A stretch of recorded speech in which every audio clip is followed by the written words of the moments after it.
Hi, my name is Joel Bruckenstein, and I'm here today with Shannon Spotswood, a good friend of mine. And we're here to talk a little bit about technology and where things are going in 2021. Shannon, welcome. Great to be here, Joel. I'm looking forward to our time together. So, just to set the table before we dive into the heavy duty stuff, why don't you tell us a little bit about you and your firm? Absolutely. So I am the president of RFG Advisory. We are a hybrid RIA headquartered in Birmingham, Alabama. We have spent the last 5 years really building a turnkey platform engineered for independent advisors and their clients. So today we have 60 partner advisors in 17 different locations, predominantly in the Southeast and the Midwest.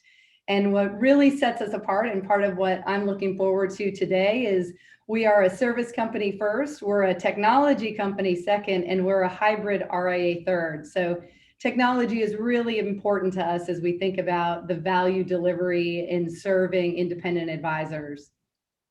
So, we talked a little bit offline about the last year in COVID and the impact of it on your firm and the industry. Why don't you tell the audience a little bit about, you know, how you feel about it? Were you prepared? What lessons were learned? How it's changed your thoughts going forward for 2021? Absolutely. We really entered into the COVID pandemic from a business positioning perspective in a good spot, and it's predominantly because we had spent the 4 years prior thinking about what does the RIA of the future look like?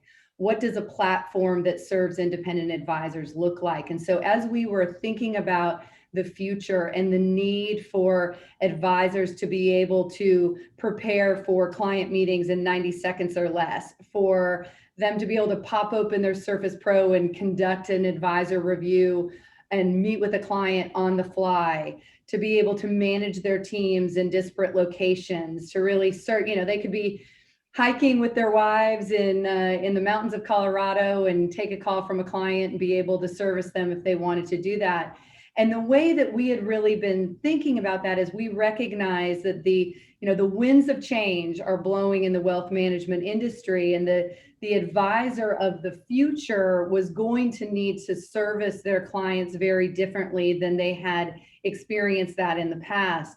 So we had been very intentional about building a fully integrated tech stack, about thinking about virtual meetings and virtual tools, and really making sure that we were able to deliver that kind of seamless experience for our advisors. So we actually, took our entire firm as we all kind of shut down and went to a work from home environment on March 17th.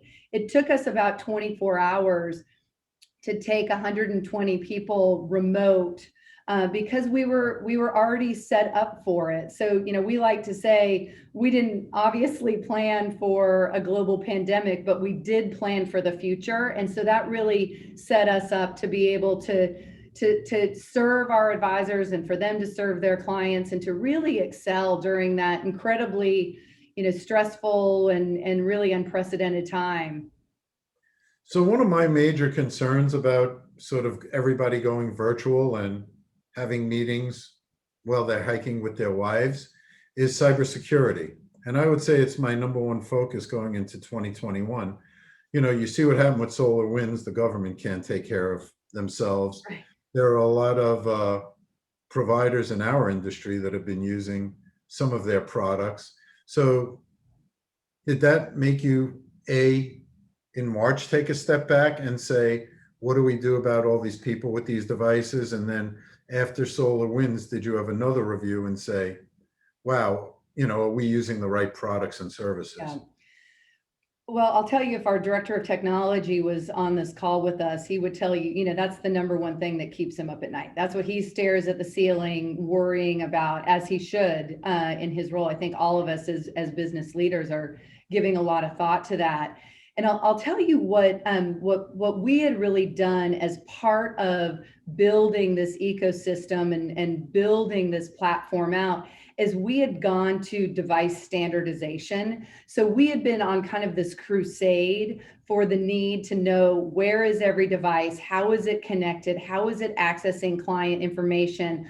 I don't think you can control that 100%, because you really do have to rely on making sure that, people might not think that, oh, I've got this new laptop and I'm going to just log in. Now have I exposed, potentially myself to a cyber risk? But we had done a lot of education around device management, a lot of standardization around what devices are used and how they're connecting. So because we had made the move in 2019 to everything being cloud hosted and really shoring up what we at least could identify as our network vulnerabilities, our device vulnerabilities, our service vulnerabilities, while it is something that we all need to worry about on an ongoing basis, we felt that as that happened in 2020, and part of why we could move so quickly is because of that standardization. But it really, it requires, as you know, it requires a significant capital investment. Yep. And it requires really a culture that recognizes, our first and foremost responsibility as fiduciaries is to put the client before ourselves. And that applies, I think, to data, it applies to cybersecurity, it applies to device management, device usage. And so we had been talking about that culturally and really placing a spotlight on it. So while it remains a concern, it remains something that we're hyper vigilant about, from that perspective, we did feel like we were at least starting on the right foot.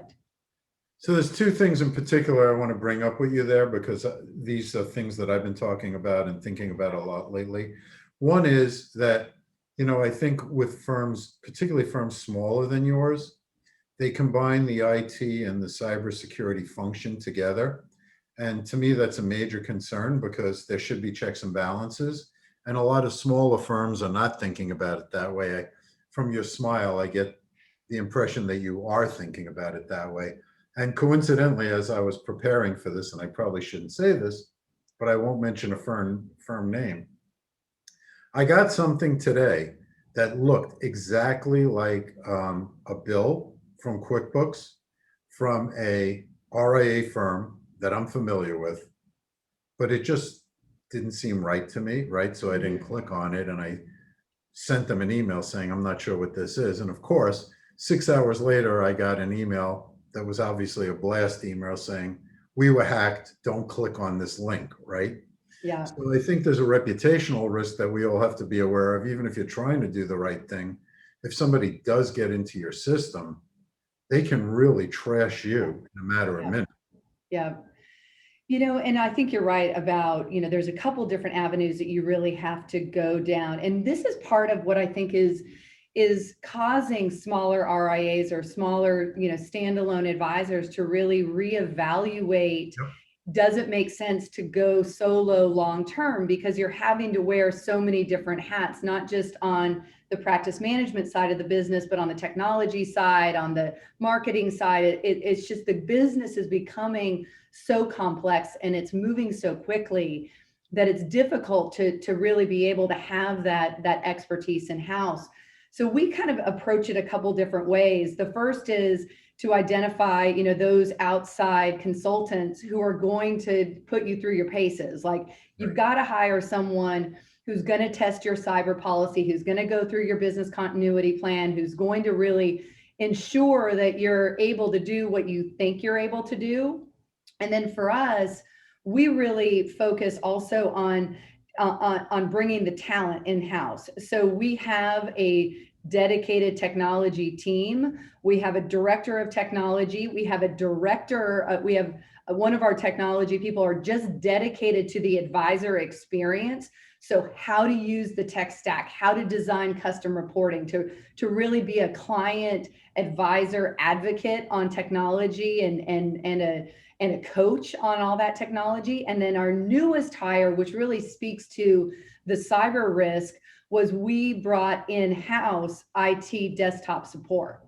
Mm-hmm. So we had been using a third party to do that for us. And we really felt like, in order to understand like where the vulnerabilities lie and to just control like the things that you might not think are going to be a big deal that end up becoming kind of your weakest link, we're going to know that a lot better if we bring that talent in house.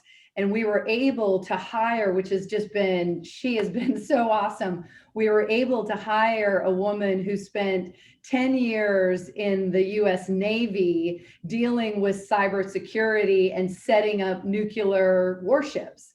So she is used to, you know, the stress and the risk and the vulnerability and exposure that is prevalent, especially as you're dealing with such sophisticated weaponry and the systems that are going into powering ships. So it was a win-win. It was great to be able to hire a woman in tech, which, you know, that's something that the next gen is really focused on, developing those STEM skills, but also to be able to bring a veteran onto our team who has, you know, she doesn't have civilian experience, but she has every single credential you could ever imagine. So we're really tackling it in this multifaceted way, you know, with device management, with an in-house dedicated team of 3 people, and all they do is technology, with outsourced, you know, consultants that are testing and exposing to us where we might have a blind spot. So it's a, you know, it's a huge investment. It's a multi-million-dollar investment, and it's, you know, a significant just dedication of resource and intention as far as the leadership team goes.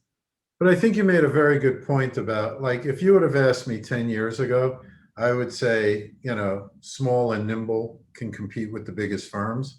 But I think, you know, there is somewhat of a shift going on because the regulatory environment is getting more complex. The cybersecurity environment is getting geometrically more complex. You know, margins in certain areas are being squeezed. So there is a lot of value in partnering with a larger firm that already has all these capabilities. Yeah, But we I think want so. to pivot a little bit. You know, we talked earlier about COVID last March. Now we're almost a year into it. I mean, what did you do right? What did you do wrong? What would you have done differently? What have you learned? And what does that mean for, you know, as we come out of this, if we come out of it whole? Let's be optimistic, Joel. We're all going to be at your conference in September in person. I'm going to be an optimist here. You know, I think as we look back on 2020, it, you know, your heart really goes out to, obviously there's been so much suffering, and, you know, and we can't ever just gloss over that. But we really thrived as a team, as a company, in terms of our service offering to our advisors during this time. You know, part of it was we were very intentional in building the platform and placing so much emphasis on our investment in fully integrated technology, in the support around it, and the training around it, you know, and just walking and talking and living and breathing that is such a core part of our value proposition, that we already had that futuristic mindset. We were already talking all the time about get comfortable being uncomfortable, and you'll never be uncomfortable again. You know, we have to disrupt ourselves. Like, this is all terminology and language that our team and our advisors are very familiar with and are very accustomed to hearing from us. So we were probably in a little bit of a different position when all of that, you know, happened in March, and we had to go to this virtual environment and work from home, and we had to rely so heavily on kind of the strength of the bonds that we had built prior to the world turning upside down and having to establish a new normal. So I'll tell you, you know, I want to touch on two segments of what went right. One is, I would call, on the more emotional side of things, and one is more on the strategic side of things. And the strategic side factors back, you play a role in this. So on the emotional side, we had decided at the beginning of 2020 that was going to, you know, we were poised for a very large growth year. Our intention was to double the size of the firm And we've been working very like specifically on our team on, we have a team of A players. What does it mean to be an A player? How do we communicate with each other? How do we solve problems? So we had established at the start of 2020 an underlying cadence for our communication and our meeting style. So we had already put in place a daily leadership call with the leaders, the functional team leaders. We had a daily partner call. We had an all hands huddle meeting on Friday. And then the functional teams were doing a daily meeting as well. And it sounds like, gosh, that's a lot of meeting for meetings. Yeah, I was going to ask, how long were those meetings? Right. But it was there was like a very specific agenda for each of those meetings and a very tight time clock that accompanied that. And it was all designed around, you have, this incredible, like, just knowledge around what is the functional team's purpose, what is their goal. And then the all hands huddle was around this cross-functional team knowledge. And so we had established this cadence. And when we went to that work from home environment, we lengthened out the time of those meetings because we knew that was going to be our really our only time to be together.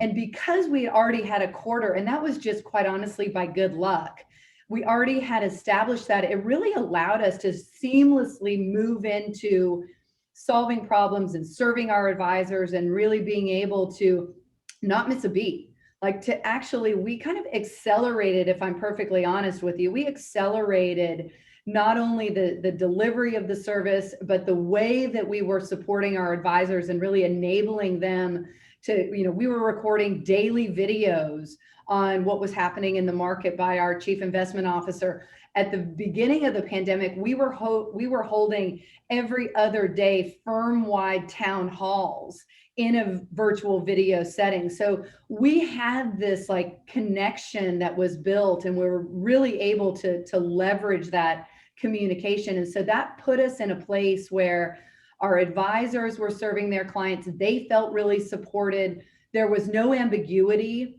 about where do I go to get services, or I need an extra monitor at my office, or a client has an issue. How do I get, a check deposited, or whatever it was? None of that was falling through the cracks. You're talking from the top down, which I appreciate. I want to talk a little bit from the bottom up as well, because it seems to me, and I've heard this from some of the bigger organizations and the custodians, they had, I wouldn't call it meager, but certainly suboptimal digital adoption of a lot of the tools that you provide leading up to the pandemic. And then people were forced to embrace what you're trying to sell to them. Yeah. And all of a sudden, boom, right? They had no choice and they had to create new habits. So can you talk a little bit to that? Some of the laggards who maybe did not embrace all of the things that you were providing to them, and how adoption went up or not? Joel, I mean, on the margin for us, and that is because we built the firm so intentionally with this tech platform in place. Remember, we had gone through this transformational journey of RFG 1.0, tearing that entire house down, investing, multiple years and millions of dollars on this experience and bringing our advisors along. And then obviously any newer, non-legacy advisor had already bought into, like, I want to run my practice this way. I want to serve my clients this way. And what we had done is, and part of this is, if you spend enough time in technology, the latest, greatest technology is great, but it's not worth anything if no one knows how to use it. Bingo, and yeah. Because we had a technology relationship manager and we had a director of technology and we had ongoing training in place, we had a SharePoint site that has video training, it has written manual training, and we always run a quarterly training schedule. So we had a lot of kind of support built in around that tech stack that we definitely did not have as steep of a learning curve or as steep of an adoption curve that I think others did. But I'll tell you one of the things I'm most proud of, and this circles back to your tech conference, the last one we went to in February. So we want to live, we are self-admittedly living on the cutting edge of technology. We want to be an early adopter. We want to work with, with new fintech companies and New see things what to be We'll be talking. they're out there. And we discovered at your conference, FIEX, Yep. and the ability for advisors to be able to manage client held away assets, 401k, health savings accounts, 529s without moving those assets into a self-directed brokerage account. And what I loved about that FIEX technology is that it was an additional revenue source for advisors, as opposed to being yet another, this is a great to have feature, or yes, this is a practice optimizer, but it's just another cost center. It's just another line item on your P&L as an expense.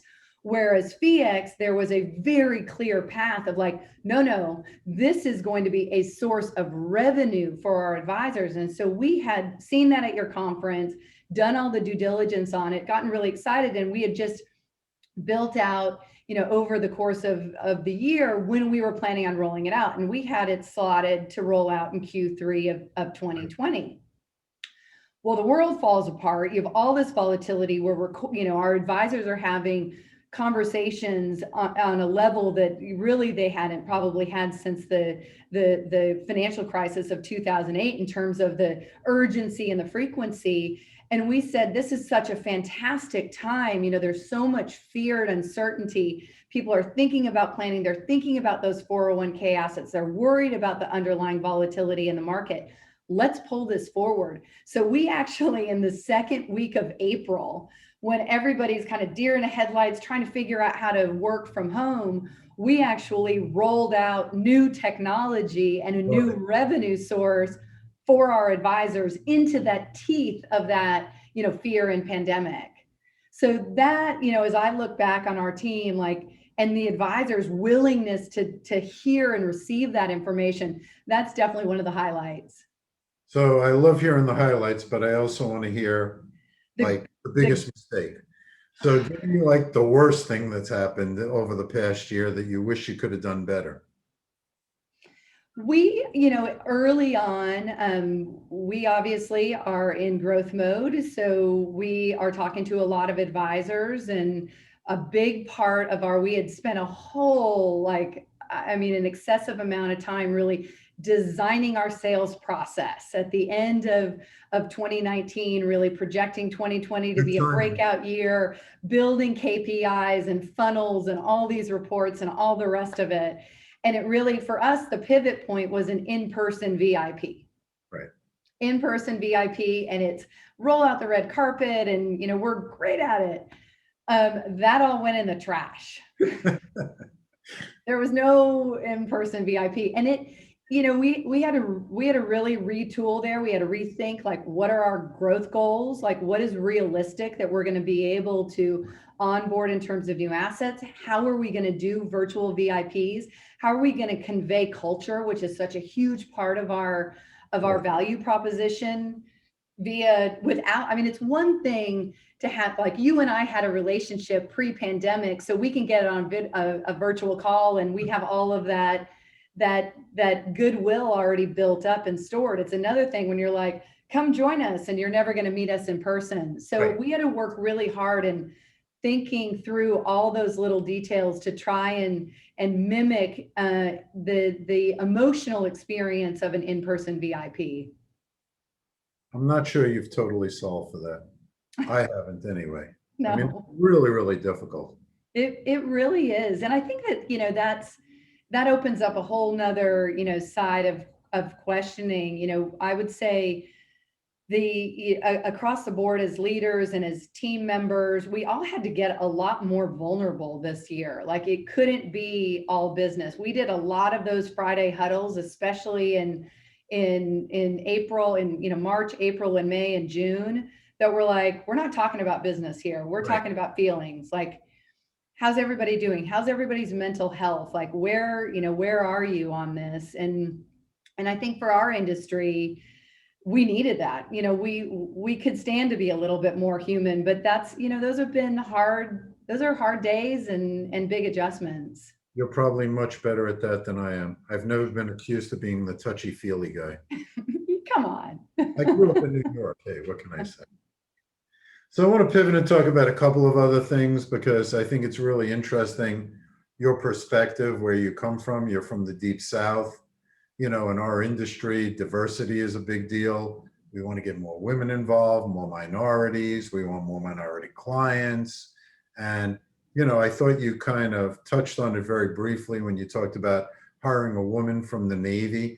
So how do you think about that as a female leader of a major corporation, you know, getting that representation in your client base and in your employee base that really represents the nation?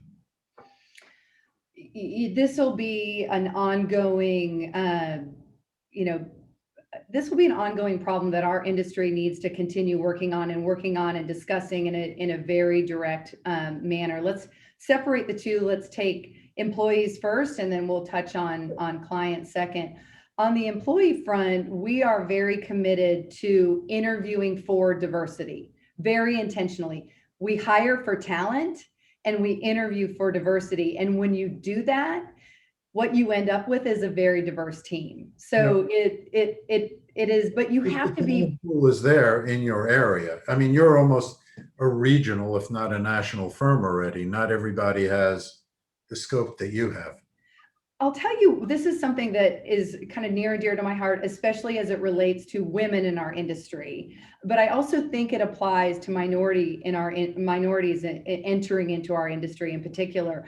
We as an industry, and I think this is applicable in the retail side of the business, or, my background pre-RFG was on the institutional side of the business. I think it's true there as well. We are very literal in our hiring practice. We want to see a resume that checks every single box, that you've done this job before. And as a result of already being in this ecosystem and having done that job, you'll be able to do that job for me. So we don't do a great, I don't think we do a great job as people in positions, as executives in positions or heads of HR or whatever, in thinking about hiring for attributes. We're not intentional enough about what is the role and responsibility, what are really the skills that are involved. And by skills, I don't mean technical skills that have been done, to the letter already in our industry, but instead, what are the emotional skills involved? What is the body of this person's experience? Where if we spend a little bit more time training them and educating them on all of our beloved acronyms and our jargon, that they would be able to come up to speed and really add a tremendous amount of value.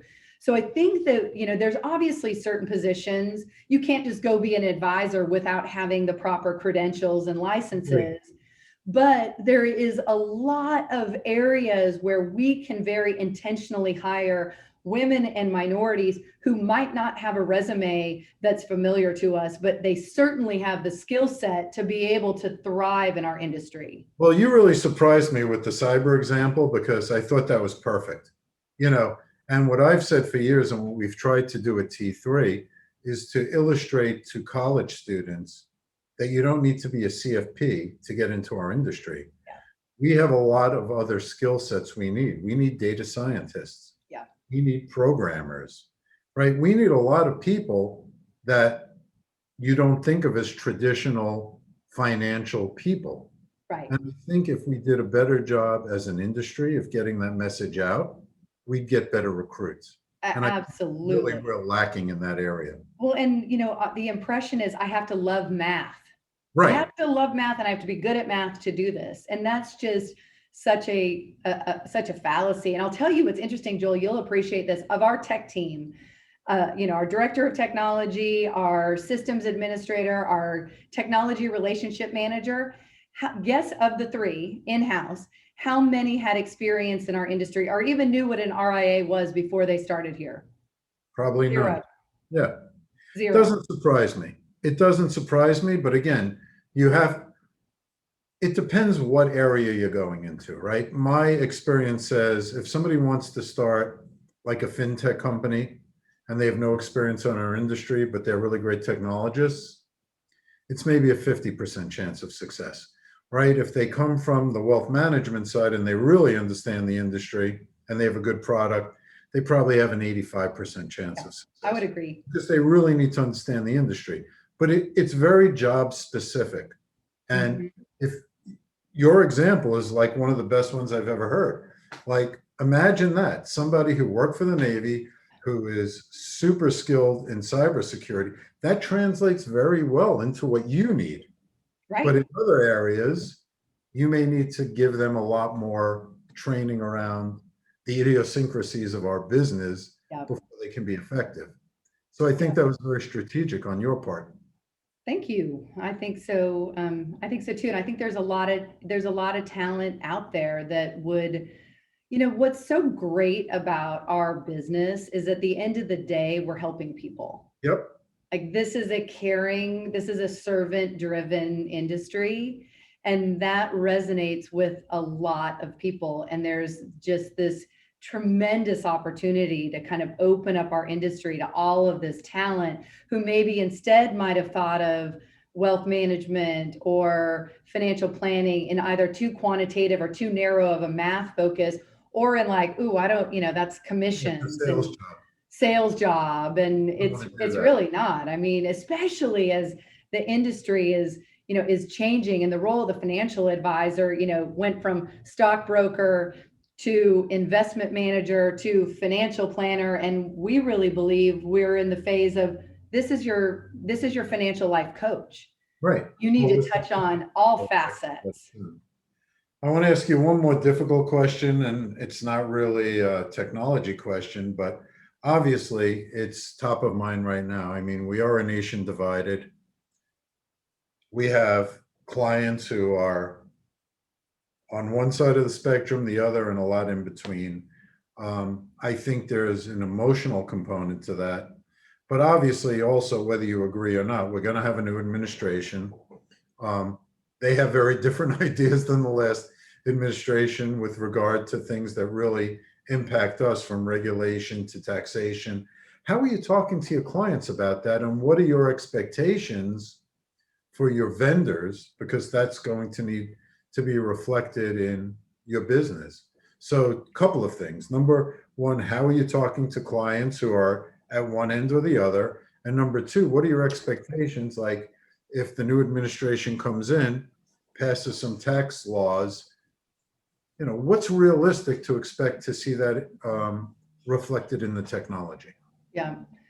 I think on the first front, in terms of how we're talking to our clients about the fear of the political spectrum, is that you work with an advisor for a reason, you build a financial plan for a reason, you invest your portfolio to reflect the goals that you've spent all this time thinking about and articulating and planning around. So for us, we've done a significant amount of video and virtual events, and just helping. And I think one of the greatest roles that an advisor plays is that voice of reason when the emotional pendulum is swinging. And so we really have Absolutely. been staying that, like, it's time to stay the course. Like, don't let your political beliefs on either side really blow up this plan that you have, that is looking out over the course of your next 10, 20, 30, 40 years, or in the case of a lot of clients, generational wealth transfer. Right. So we've been doing a lot of our conversation around that. And then on the taxation and regulatory and all the rest of it, I'll tell you, and I am not trying to like dodge your question with my answer, but it's going to sound like I am. I think if the DOL taught us one thing, after we all invested so much time and so much money and so much like anguish and angst preparing for that, and then get out their eraser and like put it in the trash bin and like let's move on our merry way. We really are trying to be like, we know our business, we know what we need to do. It kind of circles back how we started: get comfortable being uncomfortable, and you'll never be uncomfortable again. Like, we just have to wait and see, and then you have to be really smart and strategic in how you respond. I And I do think think this that, will be a little different than DOL because that was more regulatory and conceptual. I think there will be changes to the tax law. And I think we'll need to respond to them. I think so too. I just And think some of those conversations are going to be very uncomfortable yeah, because somebody made, a great estate plan 3 years right. ago based on the law at that time and maybe paid a lawyer thousands and thousands of dollars, like me, to make a Yeah, plan. And I'm going to have to tear it up and start again. And I'm not really happy about that. But I guess we have to communicate to clients that, right. that's the price for living in our society. Yeah. My my dad had is like one of his truisms. If I heard it once, I heard it 1,000 times. Only constant in life is change. So it's like we just can't hold on too tightly on like, well, I planned for all this and I spent all this money and I was 100% prepared. Well, everybody has a plan until you get punched in the face. Like time to, we're going to just have to do what our industry does best. And I think what advisors like, why are they so good at what they do? Why do 99+% of clients in a transition follow their advisor? It's because they built a relationship of trust. It's because they are knowledgeable about what are the best moves to make from a portfolio investment perspective, from an estate planning perspective, from a taxation perspective. And so we're probably going to have a lot of work. We're probably going to have to roll up our sleeves and do a lot of work, but that's what a financial advisor, that's why you have one, so that you're not flying blind. Yeah, and the only thing I would add to that is, a financial plan is not an end unto itself. It's a process, and Yep. it's an ongoing process that happens throughout your life. So if you're not reviewing your plan every few years, your advisor's not doing their job. Right. And I think what'll be interesting, Joel, especially against this backdrop of 2020, where I think so many of us, I mean, I would put myself in this camp, like things became very clear, like what are my priorities? Who do I need to spend time with? Who am I, need to make sure that they're okay? Like whether it's in your community or your immediate family, like I feel like we've all really zeroed in on our priorities. So not to be Pollyanna-ish about it, but to a little bit glass, half full. There's probably been no better time than to evaluate that plan and make sure it's reflective of not only how am I thinking about savings and spending and earning and return, but how am I thinking about my time? That's so true. I didn't really think about it exactly in those terms, but when you said it, like George Kinder was flashing in my mind, saying, if you had a year to live, what would you do? If you had 6 months to live, a week, a day, what would you do? And I do think it kind of focuses the mind on what really matters to you. So I know for me, I was crawling on an airplane every single week. You probably yeah, were you and me both. too. And I've got, I have children that are teenagers. I have a 12-year-old and a 14-year-old and a 16-year-old, and getting those hours back. I think we really looked back on 2020 and I was like, I feel like I'm in my investment banking days. Like there were some really long days and long hours, but getting out of that habit of just travel for travel's sake and being really thoughtful around like my kids and I felt it too. We really appreciated that time together. That was really important. And I don't want to just slip back into the habits that I had adopted in pre-pandemic. I want to embrace both for our team as well as for my family, some of the good that came out of all of this. I'll frame it a little differently. I had the opportunity, somebody was visiting here that is a friend from the industry, and we were out with him and his wife last weekend. And he said to my wife, I have one question for you. And I knew what he was going to ask. He's like, Viviana, you've been asking for 10 years or more to spend more time with Joel. Now you got it. How do you feel? I won't tell you how she answered, but it was an interesting, question to ask. And what did she say? She was like, maybe he should travel a little bit. Just a little bit more. Just a little bit, not as much as he did before, but Somewhere some. in the middle. I said to her, I've spent more time with you, this year than I have probably at any time since before our first child was born. Yeah. So it's been an interesting time. Let's put it that way. Yeah. We're still married. That's the good news. That's the good news. Exactly. That happy note, I'm going to say thank you so much for your time. I mean, this has been so great to connect with you and to share some industry thoughts and some personal thoughts. And I'm sure Same. everybody who hears this is going to benefit from it. I really enjoyed it. Thanks for having me on. My pleasure. Thank you for being here.